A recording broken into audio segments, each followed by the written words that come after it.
बैठकीतला सगळ्यात महत्त्वाचा विषय वाळू चोरीचा विषय जो आपल्या अजेंडावर आहे। या संदर्भात मी जिल्ह्यातली वाळू चोरी कमी झाली पण पंढरपुरातली वाळू चोरी कमी झाली नाही आणि हा विषय गांभीर्याने घेतला। माननीय कलेक्टर महोदयांनी तातडीने सूचना दिलेल्या आहेत।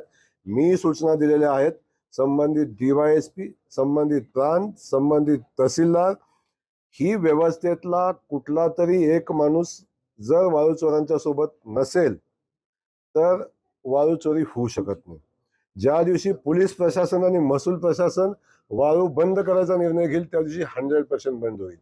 जोपर्यंत ते चालू आहे तोपर्यंत या दोघातलं कोणी ते पार्टनर आहे हे 100% आहे। त्यामुळे मी तशा सूचना तातडीने दिलेल्या आहेत। कुठल्याही परिस्थितीत वाळू चोरी चालू देणार नाही। या संबंधात जर कोण हलगर्जीपणा केला किंवा कोण मदत करत असेल तर त्यांच्यावरही कारवाई केली जाईल अशा स्पष्ट सूचना आज मीटिंग मध्ये दिलेल्या आहेत।